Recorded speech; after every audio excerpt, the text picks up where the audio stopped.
नमस्कार दोस्तों, मैं सुनील शर्मा लखनऊ से आपका स्वागत करता हूं। दोस्तों, आज के पॉलिटिकल एनालिसिस के बारे में जानते हैं। कुछ लोगों से पूछते हैं जो कि मुस्लिम समाज से आते हैं, हमारे ससुर जी हैं। उनसे जानते हैं कि मोदी सरकार के बारे में उनकी क्या राय है। आजकल के जो लक्षण कोरोना के चल रहे हैं, कोरोना बीमारी चल रही है, उससे अभी तक जो गवर्नमेंट ने क्या क्या उपाय किए हैं, क्या वो आम पब्लिक उनसे संतुष्ट है, खासकर मुस्लिम समाज संतुष्ट है कि नहीं, आइए पूछते हैं।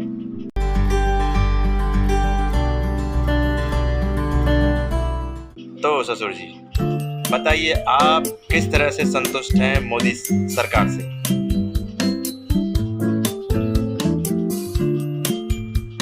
मैं मोदी जी के बारे में ये कहना चाहूँगा कि हमारे माननीय प्रधानमंत्री जी का एक सपना था भारत को आत्मनिर्भर बनाने का, और आज कोरोना काल में कहीं हद तक उनका सपना पूरा हो रहा है कि लोगों को आत्मनिर्भर बनाया। वो अस्पताल में बेड का इंतज़ाम खुद करें, दवाओं का इंतज़ाम खुद करें, ऑक्सीजन का इंतज़ाम खुद करें, और खुदा ना खास्ता पेशेंट मर जाता है तो चिता शमशान का इंतज़ाम खुद करें। इतना तो भारत आत्मनिर्भर हो ही रहा है। अब आगे देखिए कि 24 में अगर हमारे माननीय प्रधानमंत्री जी वापस आते हैं देश में तो कितना एक और सपना था इनका कि मेक इन इंडिया। तो अभी तो जो देख रहा हूँ हालात कोरोना काल में तो फेल नज़र आ रहे हैं, और बाकी आप लोग देख ही रहे हैं और समझ ही रहे हैं कि प्रदेश की सरकारें भी नाकाम साबित हो रही हैं। ये व्यवस्था इनको पहले से करनी चाहिए थी। पिछले साल से हम कोरोना से झेल रहे हैं, और इस वक्त जो स्टेन बढ़ के आया कोरोना का खतरनाक टाइम में, उसकी व्यवस्था हम उस तरह से नहीं रख पाए जो हमें पहले से रखनी चाहिए। ठीक है, मुझे ये बताइए आप, अगर मान के चलिए अगर एनडीए गवर्नमेंट ना होती, यूपीए की गवर्नमेंट होती, और मान के चलिए अगर प्रधानमंत्री हमारे होते मनमोहन सिंह, तो क्या आपको लगता है कि वो सही तरीके से संभाल सकते थे इस कोरोना की महामारी को? देखिए, गवर्नमेंट कोई भी हो, यूपीए की हो, इनकी हो, जिसकी भी हो, सिर्फ मेरा कहने का मकसद ये है कि जब आपको पिछले साल से इस बात का एक संकेत मिल गया था कि ये बीमारी अभी जाने वाली नहीं और ना भविष्य में ये जाएगी, ये भी आप लोग नोट कर लें कि भविष्य में ये बीमारी अब जाएगी नहीं, कमज़ोर पड़ जाएगी, कम पड़ जाएगी, हम इससे लड़ाई जीतेंगे ज़रूर। बट गवर्नमेंट कोई भी हो, उसको सबसे पहले अपनी जनता के बारे में सोचना चाहिए, अपने देश के लोगों के बारे में सोचना चाहिए, जो कि हमारे माननीय प्रधानमंत्री जी से एक बड़ी चूक हुई, जिससे कह सकते हैं हो सकता है कि उनकी एडवाइजरी में इतना अच्छा पुख्ता नहीं बना पाए कि आपने ऐसे हालातों में इलेक्शन करवा दिए और हरिद्वार का कुंभ स्नान करवा दिया।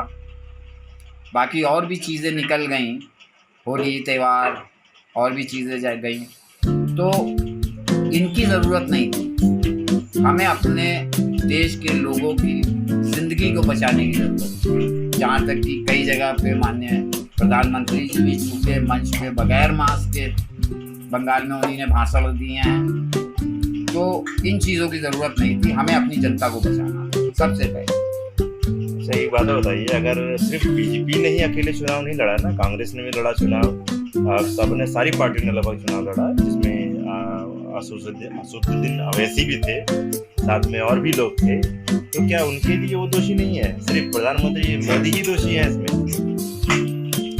देखिए, दोषी सारे ही लोग हैं, बट हमारे लिए जो माननीय प्रधान सेवक जी वो ज़्यादा इम्पोर्टेंस रखते हैं, क्योंकि वो मेरे प्रधानमंत्री हैं, देश के मुखिया हैं। वो चुनाव आयोग से रिक्वेस्ट कर सकते थे, जबकि उनके हाथ में नहीं है। ये चुनाव का मामला तो चुनाव आयोग के हाथ में होता है, पर सुप्रीम कोर्ट के द्वारा वो उनसे रिक्वेस्ट कर सकते थे कि ऐसा हो सकता है कि चुनाव कैंसिल करे जाएं और आगे चल के पहले हम इस कोरोना महामारी से लड़ाई लड़ लें, चुनाव की लड़ाई बाद में लड़ लें।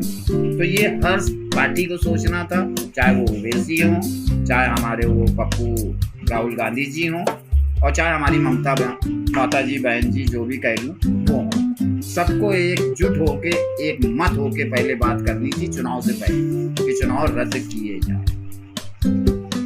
लेकिन जो कोरोना का जो दूसरा पड़ाव आया था वो चुनाव से पहले नहीं आया था, वो चुनाव के बाद आया है। वो बीच में नहीं आया था। रीजन इसके पीछे ये था कि सबको लग रहा था कि जो पहला पड़ाव था वो कंट्रोल कर लिया गया है, कोरोना अच्छे से सॉल्व हो गया है, अच्छे से हैंडल गया था। जो पहला पड़ाव था 3 महीने लॉकडाउन कंटिन्यूस प्रधानमंत्री मोदी ने रखा। फिर राज्य गवर्नमेंट ने बोला कि नहीं, हमारी कंट्रोलिंग हमारे पास होनी चाहिए, फिर उन्होंने कंट्रोलिंग उनके पास दे दी।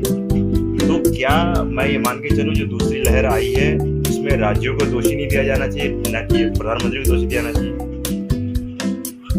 नहीं, देखिए इसमें क्या है कि राज्य दोषी हैं, क्योंकि इनको कभी भी ये रिक्वेस्ट नहीं करनी चाहिए थी कि हम अपने राज्य के लिए सक्षम हैं, हम अपने राज्य का फैसला खुद लें। ऐसा नहीं। जब प्रधानमंत्री जी हमारे हैं तो फैसला एक तरफा उनके ही हाथ में होना चाहिए था कि जो मैं कहूँगा जिस स्टेट के लिए भी, चाहे उसमें बीजेपी की गवर्नमेंट की स्टेट हो, चाहे कांग्रेस की गवर्नमेंट की स्टेट हो, कोई भी हो, जो फैसला सेंटर देगी वही मान्य होगा। राज्य पे छोड़ के बहुत बड़ी गलती हुई, क्योंकि पहले भी राज्यों पे छोड़ के, क्योंकि पंजाब गवर्नमेंट ने पहले कहा कि मेरे लिए शराब खोल दो, हमारा राजस्व गिर रहा है, ये गिर रहा है, शराबें खोली गई, फिर यूपी गवर्नमेंट ने भी खोला। तो ये आप समझ सकते हैं कि राज्यों पे छोड़ के तो बहुत बड़ी चूक होती है, क्योंकि वो मुख्यमंत्री फिर अपनी मर्जी से करते हैं। जैसे कि हमारे यूपी के मुख्यमंत्री योगी आदित्यनाथ जी, जिन्होंने सबसे पहले ही इनकार कर दिया था कि मैं अपने स्टेट में लॉकडाउन नहीं लगाऊंगा, क्योंकि वो सुप्रीम कोर्ट तक जाने को तैयार है।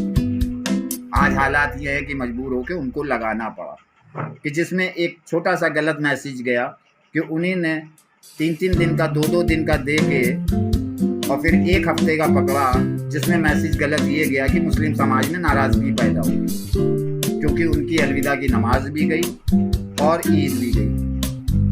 तो इस तरह की सोच नहीं होनी चाहिए। सोच जनता बचाने की अच्छी है। कोरोना इस वक्त पीक पे है, लखनऊ में बहुत ज़्यादा ही केसेस हैं, पर लॉकडाउन होना ज़रूरी था। पर एक चीज़ को और लोगों को देख के, कम्युनिटी को भी देख के ये सब काम होना चाहिए।